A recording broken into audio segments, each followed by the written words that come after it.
Shalom. Puji Tuhan kita masih bisa beribadah, kita masih bisa berjumpa.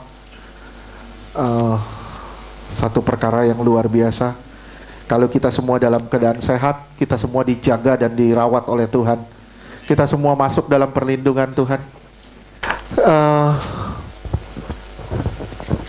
Ini sesi keberapa?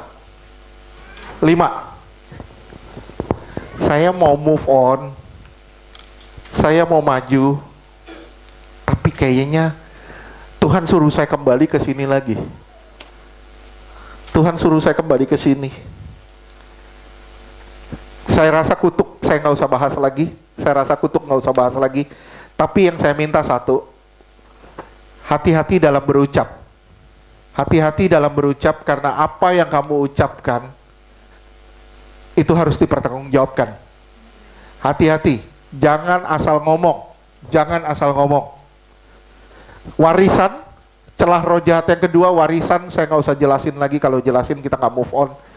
Tapi Tuhan mau saya masuk ke sini lebih dalam lagi. Tuhan mau saya masuk ke dalam, masalah dosa lebih dalam lagi. Saya minta perhatian. Tolong disimak baik-baik. Tolong disimak baik-baik. Dosa adalah sarana iblis untuk menjadikan saudara dan saya sampah. Sekali lagi, dosa adalah sarana iblis untuk menjadikan saudara dan saya sampah. Tapi Yesus adalah sarana Allah untuk menjadikan saudara dan saya permata dari surga. Pilihan dia ada di tangan kita. Apakah kita mau berjalan bersama dengan Yesus ataukah kita berjalan bersama diri kita sendiri? Terserah. Dosa adalah sarana iblis untuk menjadikan saudara dan saya sampah. Tanpa saudara sadar, saudara bikin dosa terus. Saudara akan lihat masa depanmu kayak sampah nanti. Tapi kalau saudara benar-benar berjalan bersama Yesus, saya bilang walaupun berat hari ini, saudara akan lihat masa depanmu. Masa depan yang dijanjikan Tuhan adalah masa depan yang penuh dengan harapan. Masa depan yang penuh dengan kemuliaan. Tuhan mau kita lepas dari semua dosa. Supaya apa? Karena dosa adalah penghubung antara saudara dengan kuasa gelap. Sekali lagi, dosa adalah penghubung antara saudara dengan kuasa gelap. Dosa, tidak ada dosa yang tidak nikmat.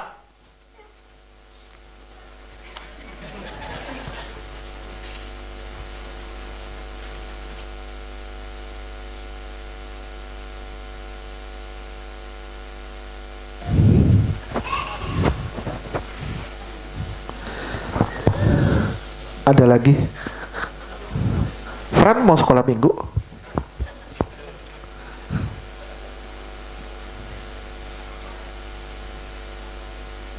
Oke.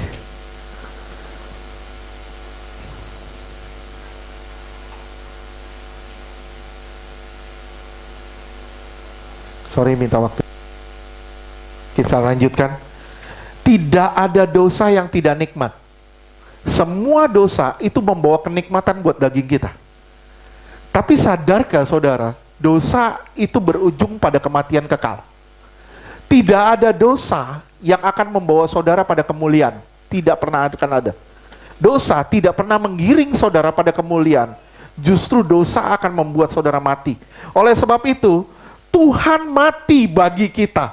Sekali lagi, kalau dosa itu tidak berbahaya, saya ulang sekali lagi, kalau dosa itu tidak berbahaya, Tuhan gak bakal turun dari surga, mati buat kita semua. Betul gak? Dosa itu berbahaya, oleh sebab itu Tuhan Allah sendiri turun dari surga dan dia bilang manusia harus diselamatkan dari dosa karena dosa sangat berbahaya. Karena dosa tidak akan membawa manusia pada Allah. Sekali lagi, dosa tidak pernah akan membawa manusia kepada Allah. 1 Petrus 1 ayat 16.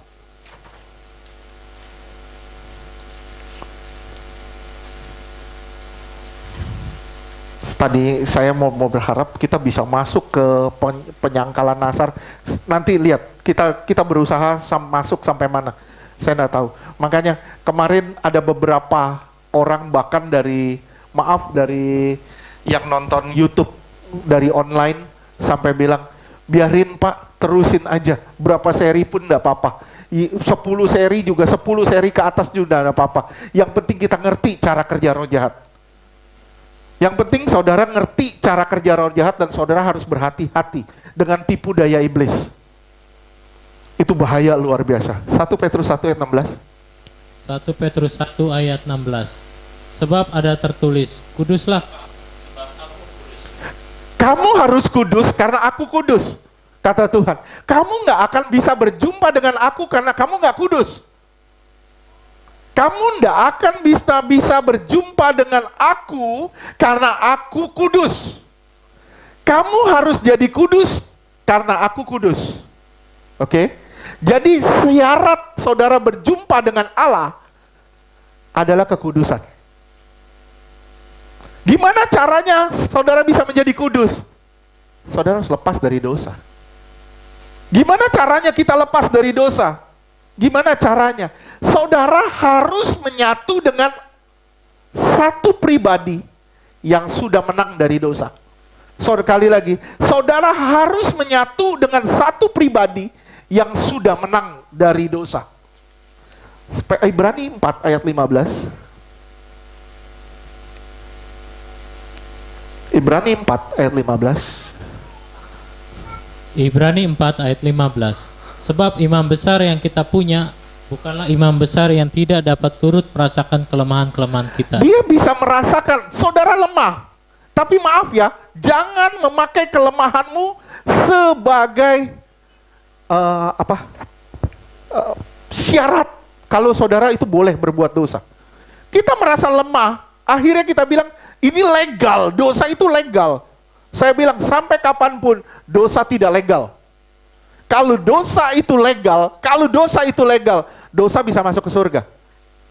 Betul nggak? Sekali lagi, kalau dosa legal, dosa bisa masuk ke surga. Dosa sampai kapanpun tidak legal. Sekali lagi, jangan melegalisir dosa. Jangan pernah bilang dosa sedikit-sedikit boleh. Tidak. Sekecil dosa apapun itu harus diperangi. Kenapa? Karena dosa akan membawa saudara pada kematian. Saudara perhatikan, sekali lagi saya bilang, saudara perhatikan. Tuhan bilang apa? Bantai Amalek sampai ke hewan, raja, semua dibantai. Tapi apa yang terjadi pada Saul? Rajanya ditahan, yang terbaiknya ditahan, apalagi binatang-binatangnya yang terbaik ditahan. Berapa banyak dari kita melegalisir dosa? Contoh, kita pikir gini, saya sudah lepas dari dosa seksual, dosa ini. Biarinlah yang satu ini, misalnya nikotin. Biarinlah saya masih merokok, biarin. Sadar nggak saudara? Dosa tidak bisa dilegalisir. Tuhan bilang bantai semua. Jangan disisain. Kelemahan dari Saul ketika dia menyisakan yang terbaik. Kelemahan dari Saul ketika dia menyisakan yang terbaik, itu jangan jadi kelemahan kita. Sadar nggak saudara? Kalau kita melegalisir dosa, you tidak beda dengan dosa Saul. Sekali lagi, ketika kita melegalisir dosa, apa bedanya kita dengan Saul? Yang menyisakan yang terbaik. Oke. Yohanes 12 ayat 24.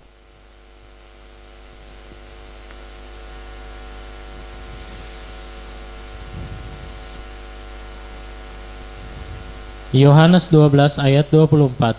Aku berkata kepadamu, sesungguhnya jikalau biji gandum tidak jatuh ke dalam tanah dan mati. Sorry sebentar, boleh diganti mikrofonnya? Mikrofon Dedi boleh diganti?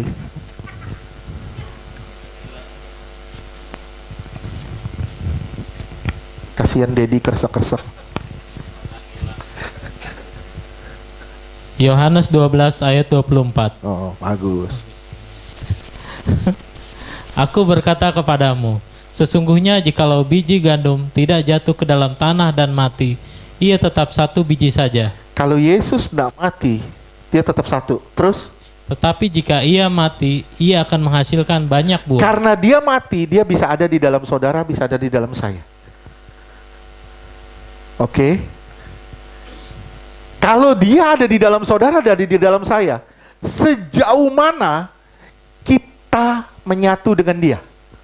Sejauh mana kita mengikuti kehendaknya? Ketika saudara menyatu dengan dia dan dia menjadi raja dalam hidup saudara, baru di situ saudara bisa lepas dari dosa. Gimana Pak caranya saya lepas dari dosa? Gimana caranya? Saudara tidak pernah akan tahu caranya kalau saudara tidak pernah menyatu dengan Tuhan. Sekali lagi, saudara tidak pernah bisa tahu gimana caranya lepas dari dosa kalau saudara tidak pernah menyatu dengan Tuhan. Saudara nggak pernah lipat tangan, tundukkan kepala, atau saudara nyembah Tuhan, pakai waktu-waktu hidup saudara untuk memuliakan Tuhan. Kalau saudara nggak sampai ke tingkat ini, saudara sampai kapanpun tidak pernah lepas dari dosa. Kalau saudara bilang, biarin Pak, waktu nanti yang membuktikan saya bisa lepas dari dosa. Saya bilang, sampai kapanpun waktu itu tetap waktu. Waktu tidak pernah bisa melepaskan kita dari dosa. Yang bisa melepaskan saudara dan saya dari dosanya Yesus. Gimana caranya kita lepas dari dosa? Kalau saudara nggak pernah menyatu dengan Tuhan, saudara nggak pernah bisa lepas sampai kapanpun. Kalau hari ini saudara nggak mau lepas, sampai kapanpun saudara nggak akan lepas. Wah Pak, serem amat. Iya, saya bilang serem. Kenapa? Keputusan diambil hari ini, bukan besok. Saya pernah ngomong sama saudara, saya pernah tulis quote, saya bilang gini, jika mau masa depanmu penuh harapan, mau masa depanmu penuh harapan, persiapkan mulai hari ini. Persiapkan, jalani hidupmu sebaik-baiknya hari ini. Kalau saudara nggak jalani hidupmu sebaik-baiknya hari ini, saudara nggak akan lihat hari esok yang lebih baik. Benar. Saudara nggak akan pernah ngelihat hari esok yang lebih baik kalau saudara nggak hidup lebih baik hari ini.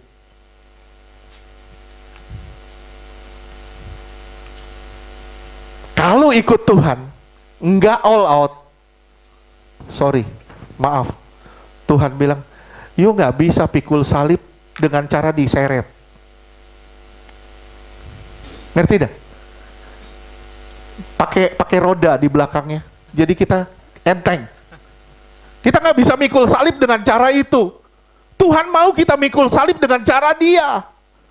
Istilahnya apa? Saudara sedang bawa alat eksekusi saudara sendiri kemana-mana. Saudara sedang membawa alat kematian saudara sendiri kemana-mana. Kalau saudara nggak bawa alat eksekusi itu, saudara nggak pernah bisa mati sampai kapanpun. Bawa tuh alat eksekusi. Istilahnya, gue mau mati nih di salib ini. Lu pikul deh. Pikul sampai mana? Sampai kamu menyatu dengan Kristus. Dan di situ, hidupku bukan milikku lagi, tapi sudah Kristus di dalam aku. Di situ Tuhan akan dipermuliakan melalui hidupmu. Betul. Saudara bilang, wah Pak, saya nggak bikin apa-apa, saya bukan ibu rumah tangga. Ibu rumah tangga juga bisa dipakai Tuhan dengan cara yang berbeda. Saya bilang, saya nggak bisa bikin apa-apa. Lihat ya, anak cucumu akan menjadi pelayan-pelayan Tuhan. Anak cucumu akan dipakai Tuhan. Kenapa? Karena engkau adalah orang tua yang berdoa. Orang tua yang bersekutu dengan Tuhan. Walaupun kau bilang, saya nggak bisa bikin apa-apa. Lihat nanti. Jangan lihat sekarang, lihat nanti. Tuhan punya rencana indah buat engkau. Oke, Roma 8 ayat 11. Tuhan mati bagi kita. Dia menyatu dengan kita. Ketika dia menyatu dengan kita, sejauh mana kita dikendalikan oleh dia. Kita dikendalikan oleh dia. Kalau kita benar-benar dikendalikan oleh dia dan kita menyerahkan diri sepenuhnya kepada dia. Sepenuhnya kepada dia. Saudara dikendalikan oleh dia. Di situ saudara akan lihat hidupmu benar-benar diubah. Apa yang dulu keuntungan bagimu, ku anggap rugi karena pengenalanku akan Kristus. Itu luar biasa loh. Kalau saudara pelajari hidup Paulus, itu luar biasa. Dari orang berdosa diubah menjadi orang yang penuh dengan kemuliaan. Mau gak seperti itu? Jangan izinkan dosa masuk ke dalam hidupmu. Ketika dosa udah diizinkan masuk, dia akan mengendalikan hidupmu. Dan bukan hanya itu, dia akan menghancurkan hidupmu. Dia akan kendalikan engkau sampai keluar dari jalan Tuhan, sampai engkau masuk ke dalam jurang kematian. Itu dosa. Hati-hati. Ya. Sorry, mungkin saudara bilang, wah Pak ekstrim banget ngomongnya. Biarin, gak apa-apa. Karena saya bergerak di bidang pelepasan, jadi saya tahu cara kerja roh jahat. Oke? Roma 8 ayat 11. Roma 8 ayat 11. Dan jika roh Dia yang telah membangkitkan Yesus dari antara orang mati diam di dalam kamu, maka Ia yang telah membangkitkan Kristus Yesus dari antara orang mati akan menghidupkan juga tubuhmu yang fana itu oleh rohnya yang diam di dalam kamu. Tubuhmu fana, tubuhmu ini mati, gak ada artinya. Tapi karena ada roh Allah di dalam kamu, engkau tidak lagi menuruti kehendak tubuhmu lagi. Engkau tidak lagi menuruti kehendak tubuhmu, tapi engkau menuruti kehendak rohnya yang ada di dalammu. Di situ dia akan membangkitkan kamu dari orang mati. Terus, dia ada di dalam kamu, dia akan membangkitkan kamu dari orang-orang mati. Kamu akan diubah dengan cara hidup yang baru. Jangan sampai saudara pergi ke gereja, casingnya baru, dalamnya lama. Casingnya baru, mesinnya mesin lama.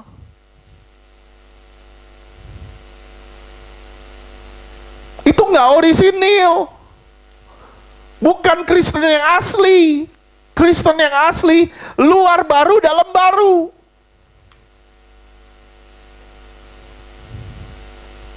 Sampai sini ngerti dah? Ngerti ya?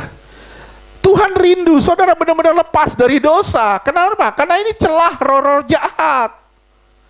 Kalau roh jahat ini saudara beli celah, dia akan terus menghantui hidup saudara sampai saudara rusak. Sampai saudara rusak. Oke? Nggak ada dosa yang akan membawa saudara pada kemuliaan. Sampai kapanpun nggak ada. Oleh sebab itu saya bilang sekali lagi, jangan pernah melegalisir dosa. Karena saudara adalah manusia yang lemah. Dan saudara bilang, ya saya lemah, legalisir dosa. Tidak bisa. Tetap harus diperangi. Dengan kekuatan sendiri, enggak. Tuhan cuma suruh saudara angkat tangan. Tuhan saya nggak mampu, Tuhan tolong saya. Tapi harus ada kemauan dari saudara, harus ada effort dari saudara untuk berkata tidak pada dosa. Sampai sini pengerti gak? Mengerti? Ya, belajar ya, kita lepasin diri dari dosa ya. Bilang tidak ya sama dosa ya. Bilang tidak ya sama dosa. Ini bahaya. Dosa apa lagi? Dosa bisa juga, misalnya gini.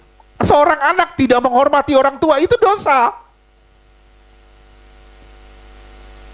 Firman Tuhan jelas bilang, umurmu akan pendek. Roh jahat punya hak untuk memperpendek usiamu. Kenapa? Karena engkau tidak menghormati orang tuamu.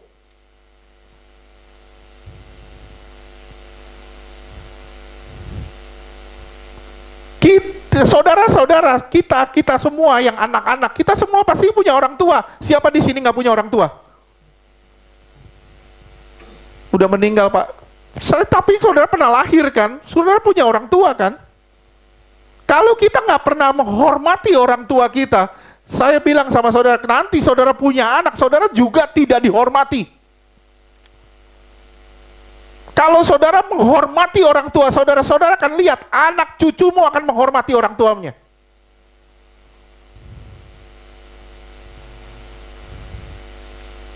Jangan sampai roh jahat dapat hak di situ.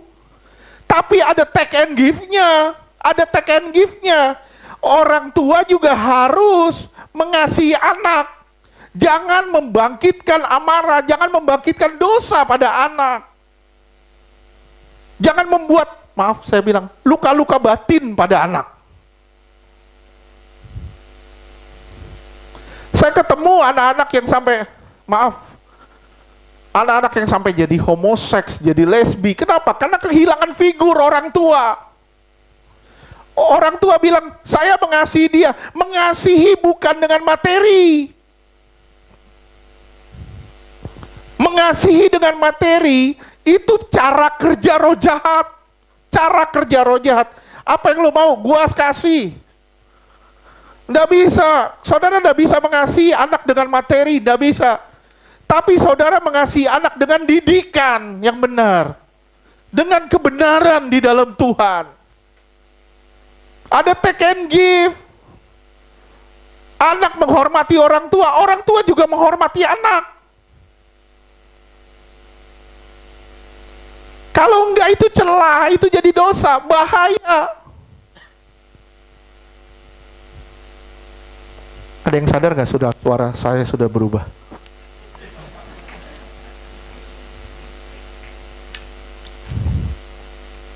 Aus, jujur. Paham dah? Hati-hati ya. Jangan buka celah di mana-mana. Bahaya loh. Celah itu bisa masuk dari mana aja. Terutama dosa. Oke? Hati-hati. Jangan izinkan roh jahat masuk merusak hidupmu. Tapi biarkan Tuhan mengasuk dalam hidupmu dan Tuhan mengubah hidupmu. Dari manusia berdosa jadi orang-orang benar yang penuh dengan kemuliaan. Amin. Oke, sekarang kita lanjutkan penyangkalan nasar. Jadi nyangkal nasar itu seperti apa? Saya pernah khotbahin sama saudara. Hidup saudara mulai dari percaya sampai hari ini itu janji. Itu ikatan. Betul gak? Itu ikatan. Mulai dari saudara terima Yesus sampai hari ini itu janji semua. Kalau saudara tidak menepati janji itu, sumpah palsu namanya. Yesus ngomong, jangan bersumpah palsu. Betul gak sih? Berapa banyak dari kita bersumpah palsu? Kita bilang, saya orang percaya, saya ikut Yesus. Tingkah laku kita bukan seperti orang percaya. Tingkah laku kita nggak seperti orang benar. Maaf. Kita selalu jadi batu sandungan sana sini, sana sini. Jangan lagi seperti itu. Kita nih punya janji sama Tuhan. Saudara dan saya punya janji, punya ikatan sama Tuhan. Kita punya covenant sama Tuhan. Kita terikat sama Tuhan. Bisa bayangin saudara punya pacar, saudara lagi tunangan sama pacar saudara selingkuh. Bisa ngerti dah? Kenapa sampai Hosea disuruh kawinin pelacur? Kenapa? Tuhan cuma mau nunjukin, nah lu kawinin tuh pelacur. Kenapa? Kenapa Tuhan suruh kawinin pelacur? Cuma mau nunjukin orang Israel telah berubah setia. Itu sama dengan melacur.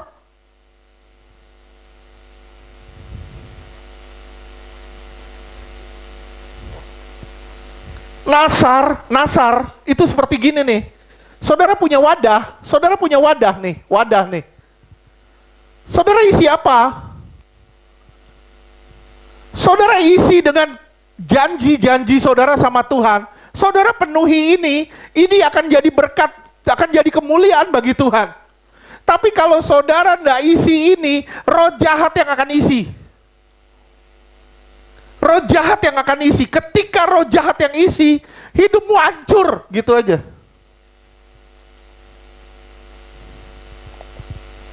Gampang berucap, tepati ucapanmu, itu lebih susah. Saya janji sama Lia misalnya, Lia, nanti kalau gua punya duit, gue punya dapat hadiah 1 miliar, gue beliin lu beng-beng 1 dus.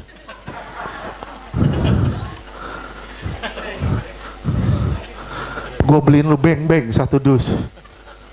Misalnya gitu. Misalnya 1 dus aja saya nggak kasih kok. Takut sakit perut deh. Misalnya saya janji sama Lia, saya harus genapin nggak?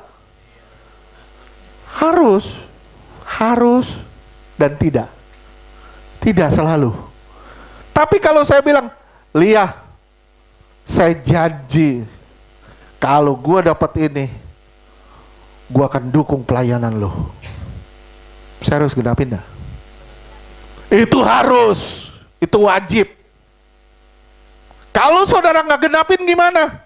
Yuk sama aja punya wadah ini, kagak kamu genapin, nih roh jahat yang ngisi. Roh jahat ngisi, roh jahat ngisi, roh jahat ngisi, roh jahat ngisi. Begitu engkau penuh, rusak hidupmu.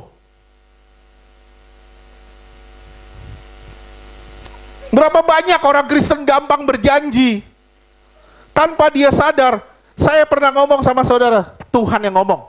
Tuhan ngomong gini, apapun yang kau ucapkan tentang pelayanan, itu ikatan dan itu janji kepadaku.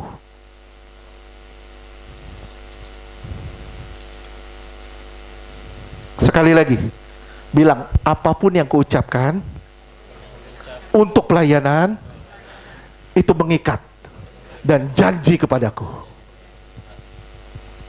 Yuk nggak isi, roh jahat isi. Sekali lagi, kamu nggak isi, roh jahat isi. Sekarang lihat Nasar. Nasar itu mendukakan roh ya, betul nggak? Nasar itu pendukakan roh. Kalau saudara nggak isi Nasar itu, saudara sedang mendukakan roh, dan itu bahaya. Ulangan 23 ayat 21 sampai 23. Ulangan 23.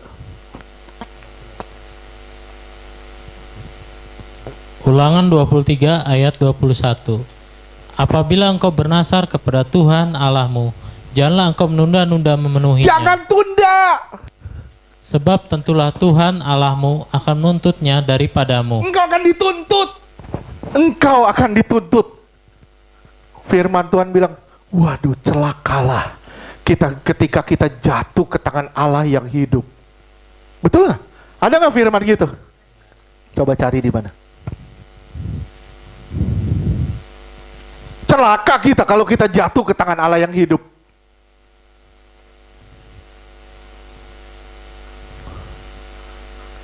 Betapa banyak orang Kristen. Saya melayani di pelayanan. Bahkan hamba-hamba Tuhan tidak menyadari setiap perkataannya. Ngomong, begitu udah masalah baru nanya, lah kenapa saya Pak? Lah kenapa lu gak genapin?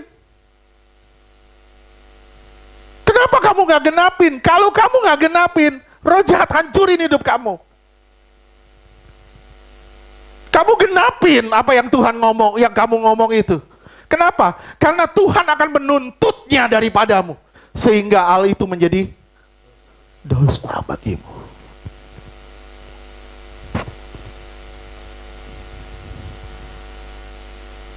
Oke.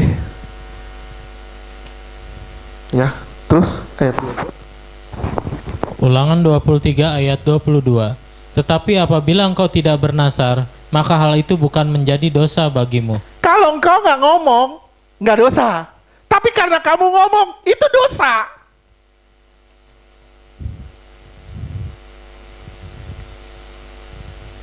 Misalnya saya ngomong, wah kalau saya ada duit nih, ini saya mau dukung nih, retret.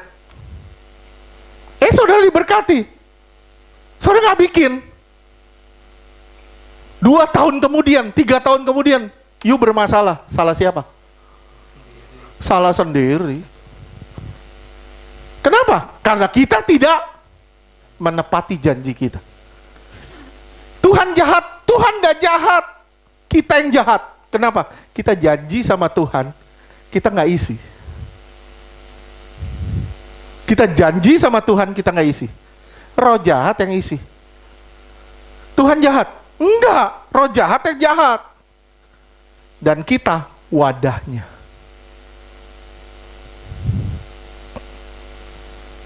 Sampai sini ngerti tidak? Hati-hati dengan apa yang kamu ucapkan. Terus lanjutkan. Ulangan 23 ayat 23. Apa yang keluar dari bibirmu haruslah kau lakukan dengan setia. Apa yang keluar dari bibirmu harus kamu lakukan dengan setia. Istilahnya apa? Jangan pernah ada perkataan sia-sia yang keluar dari mulutmu. Kenapa? Karena hidupmu adalah covenant dengan Allah. Ikatan dengan Allah. Bahaya luar biasa. Sebab terus? Sebab dengan sukarela kau nazarkan. Sukarela kamu ngomong. Sukarela. Tuhan gak pernah nyuruh, tapi engkau sukarela ngomong. Tuhan gak nyuruh, tapi engkau sukarela ngomong.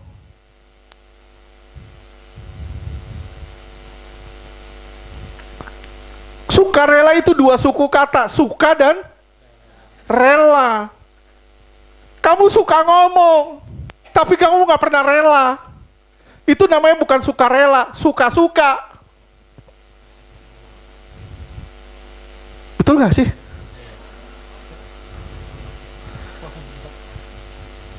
Ya. Orang sekarang bilang beri PHP. Wah, jangan dengerin dia tuh. Wah, PHP ngomongnya, pengharapan palsu. Manusia aja bilang, yuk punya pengharapan palsu. Ngasih pengharapan palsu ke orang.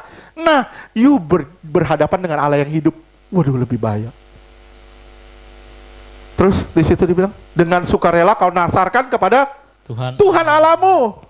Sesuatu yang kau katakan dengan mulutmu sendiri. Sesuatu yang kau katakan dengan mulutmu sendiri. Engkau mengucapkan. Tidak bisa ditarik. Banyak orang bilang, lah udah minta ampun aja sama Tuhan. Udah beres. Saya bilang sama saudara ya, kita bisa gak beresin itu? Bisa gak? Cuman Tuhan yang bisa membatalkannya. Sekali lagi, cuman Tuhan yang bisa membatalkan. Cuman Tuhan yang bisa membatalkannya. Kita nggak punya kuasa untuk membatalkannya. Tapi Tuhan adil nggak? Tuhan adil luar biasa. Kayak bapak yang di Jawa Tengah, lumpuh total. Dia cuma ngomong sama pendetanya, dia bilang gini, tanah saya laku, saya kasih buat gereja. Tanahnya nggak laku-laku sampai pendetanya mati. Tanahnya nggak laku-laku sampai pendetanya mati. Begitu pendetanya mati, tanahnya laku. Nggak dikasih ke gereja, dihabisin. Apa yang terjadi? Lumpuh dia. Dia nggak bisa jalan, lumpuh total. Berapa tahun kemudian? Nggak langsung. Kalau langsung lebih bahaya loh. Ditampar malaikat namanya itu, menghina Tuhan. Tapi Tuhan kasih kita kesempatan loh. Betul nggak? Saya tanya sama saudara, saudara pernah kasih PHP gak sama Tuhan? Jawab, jangan nyengir. Saya tanya sekali lagi, kita pernah kasih PHP gak sama Tuhan? Wih, haleluya. Kita kasih pengharapan palsu. Tuhan, ini hidupku bagimu Tuhan. Semuanya milikmu Tuhan. Itu tukang bakso. Enggak Tuhan, 10% buat bakso Tuhan. Tukang somai lewat. Tuhan somai deh. Lama-lama habis buat Tuhan.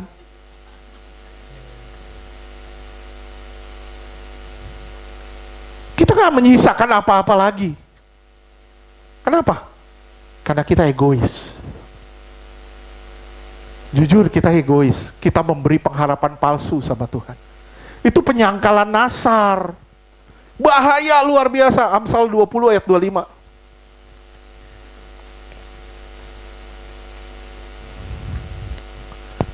Sorry saya ngomong gini, supaya saudara tidak memberi pengharapan palsu sama Tuhan.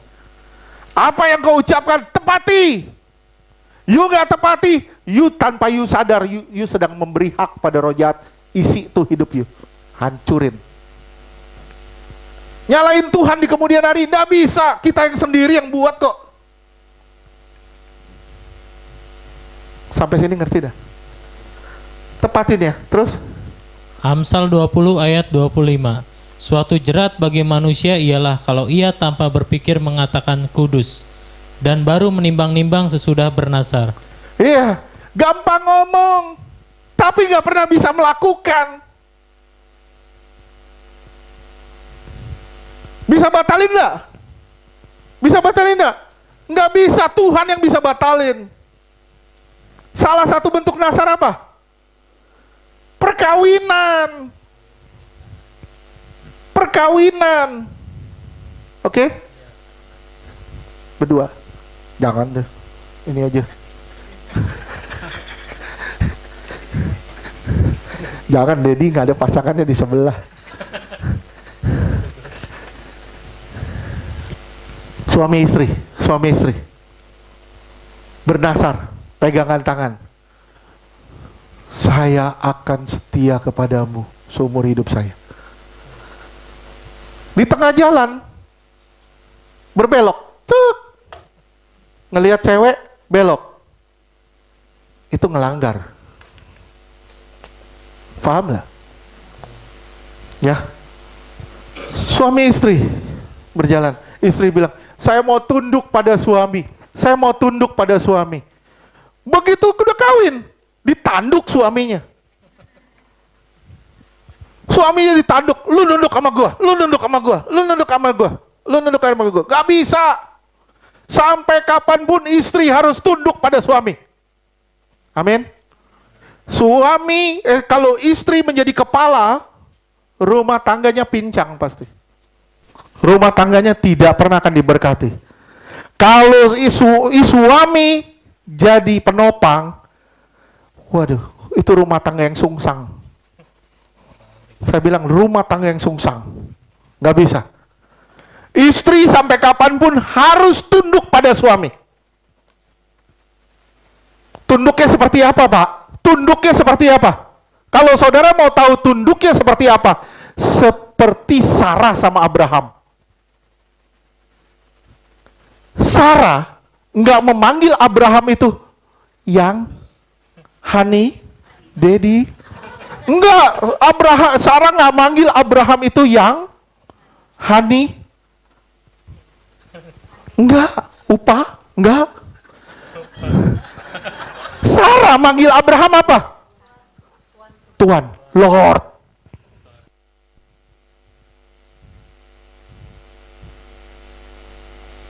Sarah memperhambakan diri kepada Abraham. Itu perkawinan. Wah, jadi Pak, suami bisa semena-mena. Suami tetap nggak bisa semena-mena. Ada aturan berikutnya. Aturan berikutnya apa? Suami harus mengasihi istri. Suami mukulin istri, suami pincang. Percaya deh. You pukulin istri, you pukul istri, you pukul istri.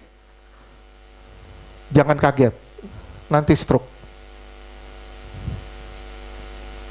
Oke. Suami, istri, ngatur suami. Nggak mau, gue mau. Pokoknya nentang terus, nentang suami terus. Nentang terus. Saya bilang, keluarga ini keluarga sungsang. Enggak pada tempatnya. Saudara, jangan kaget loh, itu nasar loh. Makanya, kalau ada orang mau kawin, mau nikah di gereja, saya bilang gini, oke, lu mau baptis 1 kali datang ibadah. Selesai. Bisa kita baptis. You mau nikah, sorry, saya persulit sedikit ya. Kenapa? Karena begitu saudara menikah, saudara membeli tiket tanpa tiket pergi, tanpa tiket pulang. Saudara beli tiket pergi tanpa tiket pulang.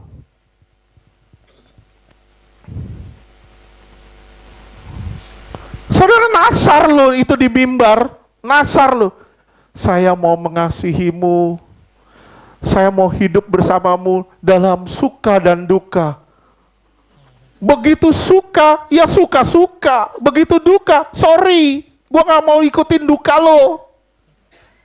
Kenapa? Ada uang, abang sayang. Tidak ada uang, abangku tendang. Nggak bisa. You udah berjanji sama Tuhan, you genapin. Wah Pak, bisa nggak Pak ganti pasangan Pak? Lu kira main bola? Nggak bisa. Nggak bisa ganti-ganti. Contoh nih. Martin punya SIM. Punya SIM, Tin. Martin ini bukan itu. Ini Martin 2. Ini Martin kurus, Martin gemuk. Ini ponakan saya. Nih Martin, punya SIM ya? Punya ya? Yang keluarin siapa? Hah? Polisi ya? Polisi ya? RT bisa cabut gak? RT bisa cabut gak? RT bisa batalin gak? Nggak bisa ya? Yang bisa cabut siapa? Polisi kan? Samsat kan? Ya. Yang berkati siapa? Tuhan. Yang bisa cabut siapa? Tuhan. Manusia nggak bisa cerain. Pak, saya sudah tidak cocok. Lu cocok-cocokin deh.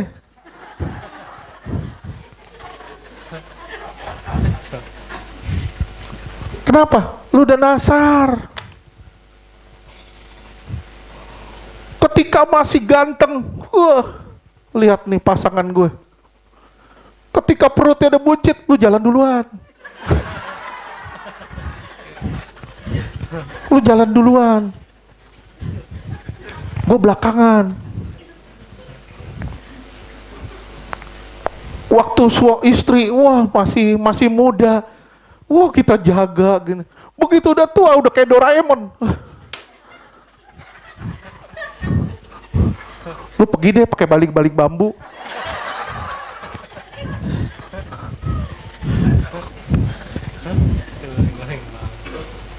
Nggak bisa dong. Kita udah ngomong, Tuhan saya mau setia sama dia sampai akhir hidup saya. Tapi Pak, dia nggak pernah ngasih apa-apa. Nggak apa-apa. Karena yang memberi itu Tuhan. Yang memberi bukan manusia, bukan si A, si B, si C, bukan suami kita, bukan istri kita, tapi yang memberi itu Tuhan. Kalau tidur, ngomong, lihat pasanganmu, bilang, aduh Tuhan terima kasih Tuhan, beri dia buat saya Tuhan. Walaupun dia ngoroknya kencang, nggak apa-apa Tuhan. Ini sound of music. Aku menikmati Tuhan ngoroknya dia. Nanti saudara lihat, kalau saudara pisah, begitu saudara lagi pisah room, misalnya lagi pergi, suami atau istri lagi pergi, saudara akan kehilangan ngoroknya dia. Semua tingkah-tingkah aneh dalam yang pernah dia lakukan itu akan kehilangan. Kalau benar-benar saudara punya kasih sama istri atau sama suami. Sampai sini ngerti gak sih? Ngerti ya? Yang belum kawin, cengar-cengir. Sampai saya pernah ngomong gini loh, maaf ya, sampai saya pernah ngomong gini. Lu mau nikah kenapa? Saya selalu ngomong gitu sama orang yang mau kawin. Lu mau nikah kenapa? Biar saya bahagia Pak. Saya bilang, lu lebih bahagia gak kawin loh. Bener. Buktinya apa? Kus Plus yang bilang, begini nasib. Jadi bujangan, kemana-mana tidak ada yang larang.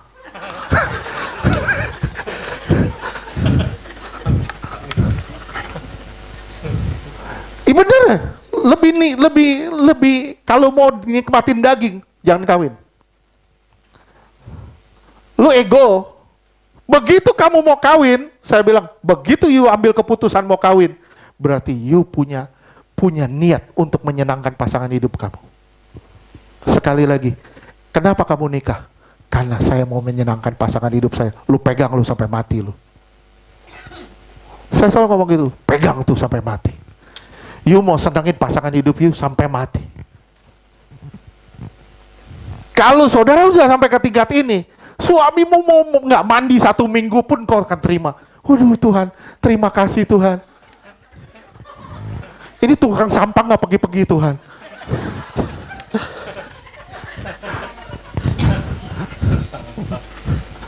Bener. Walaupun dia ngeselin, tapi dia ngangenin.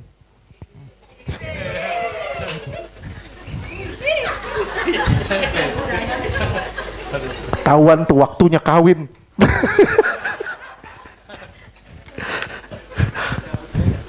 Tuh cewek Wuhan tuh yang teriak paling.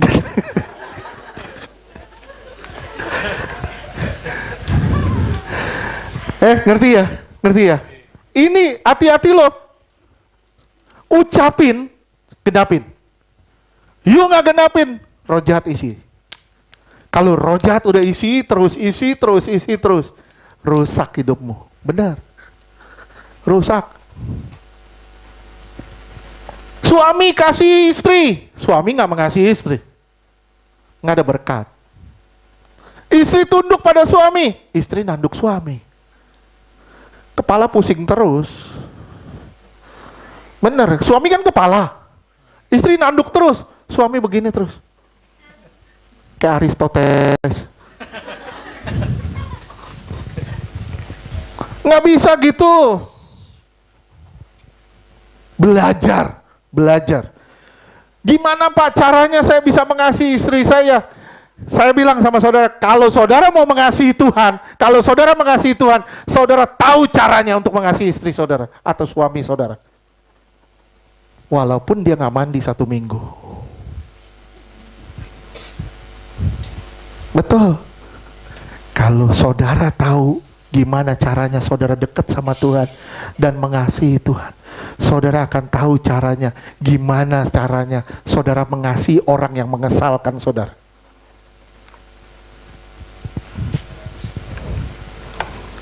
Ngeselin banget Pak. Emang lu enggak? Ada ibu-ibu pernah bilang gitu, ngeselin banget Pak suami saya Pak. Saya bilang, emang lu enggak? Dia bilang, enggak lah Pak. Siapa bilang? Keputusan di tangan Tuhan, lu ngeselin Tuhan enggak? Dengan cara lu begitu tindak lakunya. Dia langsung diam, dia bilang, iya benar Pak, saya ngeselin Tuhan. Bertobat. Nggak bisa seenaknya aja. Hidup kita terikat dengan janji dari awal sampai akhir. Amin. Mazmur 61 ayat 9.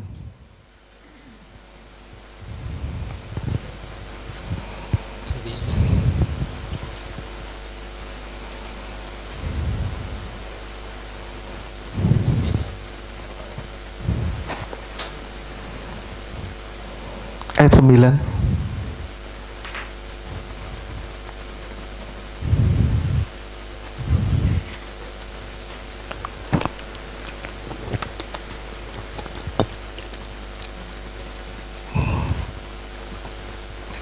Gak ada? 8. Mazmur 61 ayat 9. Maka aku hendak memasmurkan namamu untuk selamanya. Memasmurkan namamu artinya aku memasyurkan namamu untuk selama-lamanya. Kenapa? Karena aku membayar nasarku setiap hari. Aku menggenapi semua janjiku kepada Tuhan. Aku memuliakan Allahku setiap hari. Saudara nggak bayar nasar, saya bilang saudara tidak bayar nasar, saudara tidak pernah memuliakan Allah. Nasar itu apa? Janji. Nasar itu janji. Janji kepada siapa? Kepada Tuhan. Kepada Tuhan aja. Kepada Tuhan aja. kepada sesama yang berhubungan dengan pekerjaan Tuhan.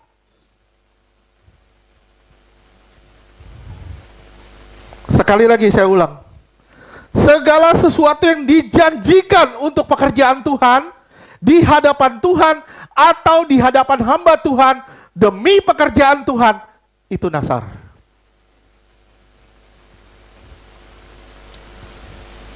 Amin. Beri kemuliaan dong buat Tuhan.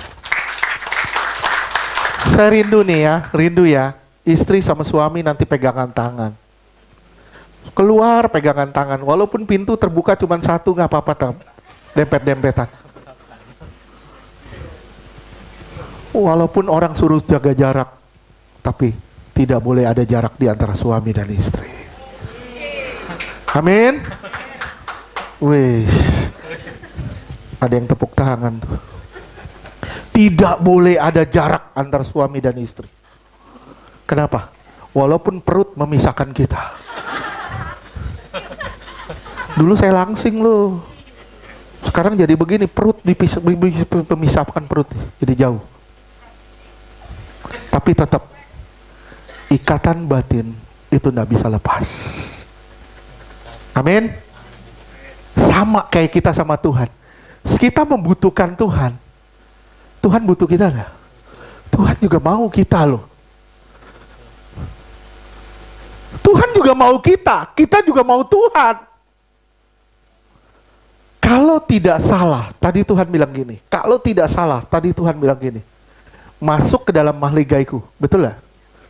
Masuk nggak? Kita menikmati Tuhan. Tuhan juga mau menikmati kita. Apakah kita sudah dinikmati oleh Tuhan? Sekali lagi, apakah saudara dan saya sudah dinikmati oleh Tuhan? Gimana Pak caranya? Bayar dong janjimu sama Tuhan hari demi hari. Bayar tuh utangmu hari demi hari.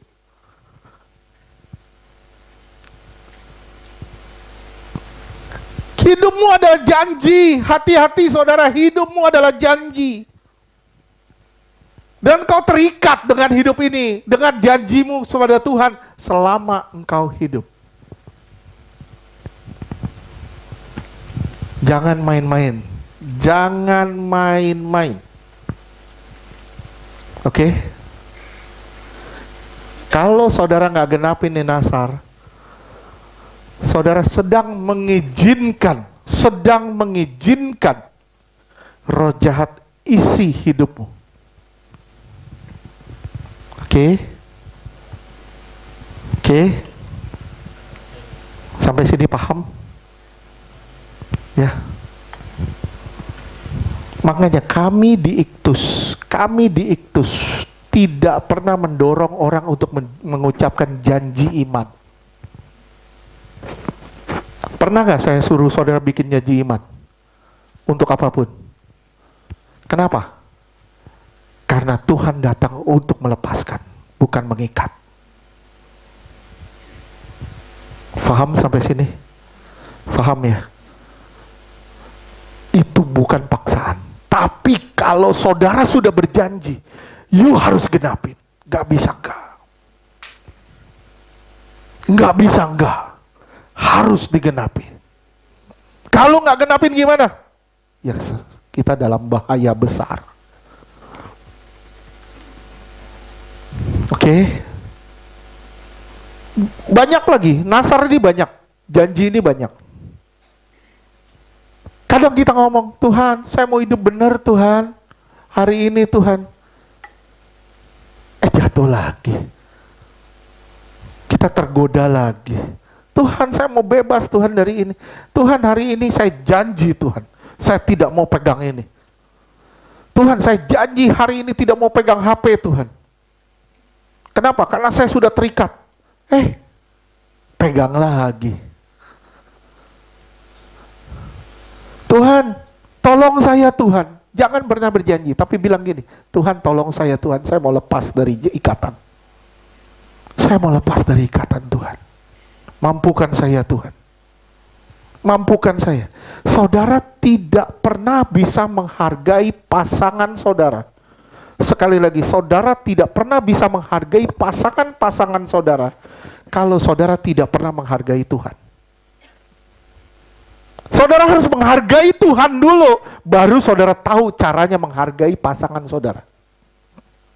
Kalau saudara nggak menghargai Tuhan, gimana caranya saudara menghargai pasangan saudara? Nggak bisa. Nggak bisa. Lihat ya, Abram tidak menghargai Sarah, dia mau jual Sarah. Dia mau jual Sarai. Kenapa? Karena dia belum menghargai Tuhan, walaupun dia sudah ikut Tuhan. Tapi begitu dia benar-benar menghargai Tuhan, maaf saya bilang, Ismail pun anak yang dia sayangi, dia berani rela dia usir. Ketika dia menghargai Tuhan, keputusan apapun dari Tuhan, dia akan genapin. Saya pernah ngomong sama saudara, gak mudah ngikutin jalan Tuhan, gak mudah. Tapi juga gak sulit kalau saudara mau nyerahin diri. Gak mudah, tapi juga gak sulit. Oke, sedikit lagi. Udah 1 jam saya rasa. Kita masuk di celah yang berikutnya.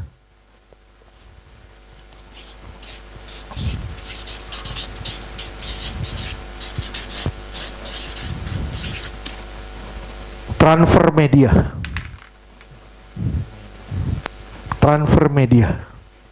Bukan media yang itu. Media Indonesia. Filipi 4 ayat 8.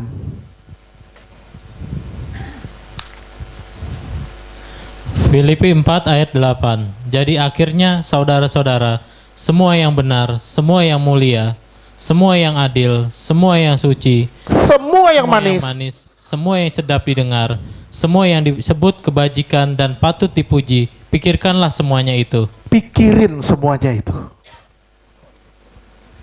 Oke. Kadang kita nggak mikirin yang begitu-gitu. Kita mikirinnya apa? Yang kita pikirin apa? Gimana caranya saya bertahan hidup besok? Gimana caranya tanpa uang saya bisa hidup beberapa hari kemudian? Tuhan nggak mau begitu. Tuhan mau kita pikirin apa yang beres.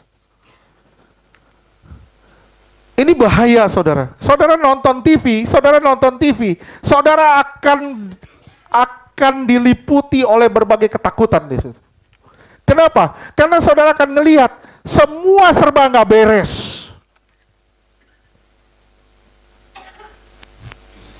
Semua saudara akan lihat nggak ada yang beres di dunia ini. Betul. Dan dunia ini, saya bilang, kalau saudara bilang, wah enggak, dunia ini bukan milik saya. Dunia ini bukan tempat saya. Tempat saya di surga. Kalau saudara bilang tempatmu di surga, engkau nggak pusing dengan keadaan dunia seperti apapun. Kenapa? Karena engkau telah menemukan kenyamanan ketika engkau melipat tangan dan menutup mata. Disitulah tempat kediamanmu. Disitulah kenyamananmu. Hati-hati dengan apa yang kamu dengar, dengan apa yang kamu tonton. Sekali lagi, hati-hati dengan apa yang kamu dengar, dengan apa yang kamu tonton. Atau dengan apa yang ada di tanganmu. Hati-hati itu. Saya belum masuk lebih dalam nih. Contohnya game aja, Ini tinggal, saya cuma batas waktu sampai 12:30 aja deh.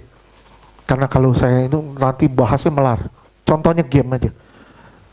Siapa di sini suka main game? Nggak ada yang ngaku. Main game. Senang game. Game itu diciptakan untuk apa? Satu, supaya pengusahanya dapat uang. Betul? Dua, game itu harus menantang. Betul gak? Game semakin dia menantang, semakin kita celentang. Semakin dia menantang, semakin game itu menantang, semakin kita terikat.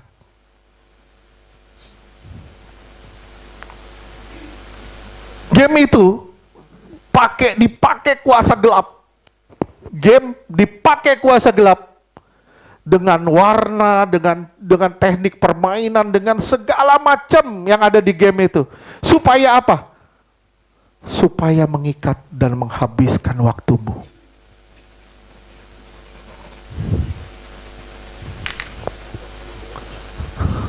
Gini, Tuhan mau kita memandang Dia, betul? Roh jahat mau kita memandang HP, game. Begitu kita memandang HP, masa saudara main game, saudara berdoa, Tuhan tolong saya Tuhan, supaya saya bisa ngalahin dia Tuhan. Tuh, nggak bisa. Saudara kalau main game, saudara nggak akan berdoa. Betul lah. Saudara pegang HP, saudara main game, saudara nggak berdoa. Saudara menghabiskan waktu saudara di gadget. Sekali lagi, saudara akan menghabiskan waktu saudara di gadget. Saya nggak buka, nanti suatu minggu depan saya akan buka game-game, lagu-lagu dunia ya. Banyak lagu-lagu yang ada kutuk, tapi kita nggak sadar. Saya pernah buka berapa minggu lalu, saya bilang, ingat gak lagu Carpenters? Apa? I'm nobody's child.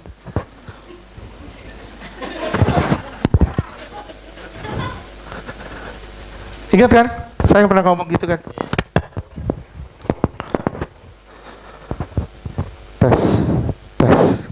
Tes. Oke. Ingat ya, saya ngomong gitu ya. Ini lagu penolakan. Saudara nyanyi itu. Tanpa saudara sadar, jiwamu terganggu nanti. Kamu akan rasa tertolak di mana-mana.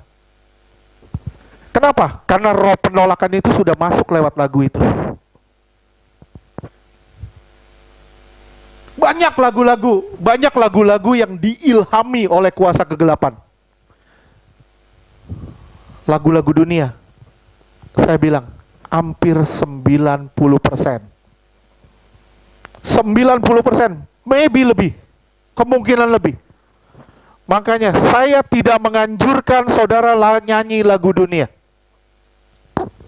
Boleh minta mikrofon aja?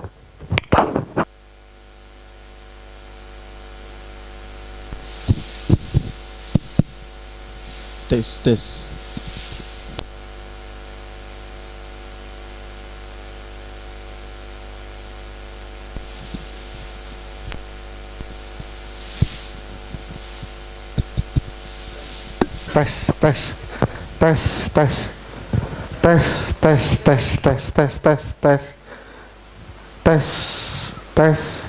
Oke, sip. Saya bilang ya, dengar ya, ini baru pembukaan nih, mengenai lagu dulu. Minggu depan kita lanjutkan mengenai film, tontonan, game, kita akan kupas lebih dalam. Ini lagu ya. Setiap lirik ada cerita di baliknya. Setiap lirik itu ada cerita di baliknya. Dan setiap lirik lagu itu bisa mempengaruhi jiwa kita. Oke? Bisa pengaruh gak jiwa kita? Bisa. Saudara nyanyi lagu, misalnya lagu apa ya? Yudika. Sakitnya. Sakit bener loh. Saudara lagi dihianatin sama pasangan saudara, itu sakitnya lebih dalam lagi loh di situ. Nyanyi lagu itu, lebih dalam lagi. Lagu apa lagi? Lagu dulu ada lagu Richard Marx yang nyanyi.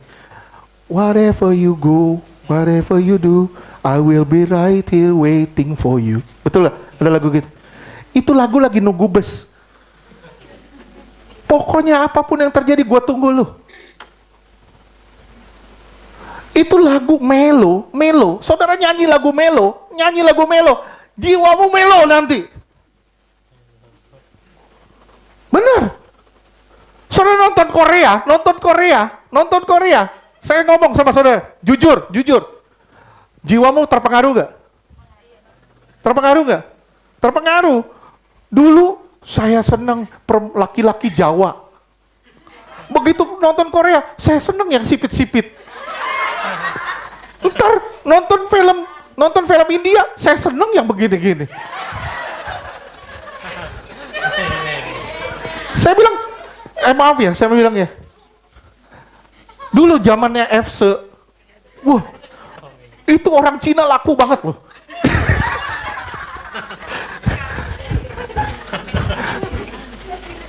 Begitu ada corona, orang Cina nggak laku. Waktu zaman FC, waduh orang Cina, wih keren loh, matanya sipit, tinggi, wah kayak Tomingse. Pase. Kayak Tomingse. Wah, sekarang upah. Terpengaruh, jiwa kita terpengaruh. Sadar nggak sih? Iya, di sini iya, nonton jalan terus. Di sini iya, oke.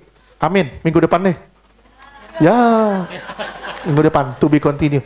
Udah 12:30. Mau lanjutin? Minggu depan. Nanti kita diusir sama BNB. 1 jam lebih. Ya, minggu depan kita bahas lagu, kita bahas film, kita bahas, nanti kita bahas ayat-ayatnya. Ada nggak Pak lagu yang mempengaruhi jiwa ayatnya? Ada, saya bilang. Ada, semua ada, di Alkitab semua ada kok. Di Alkitab semua ada.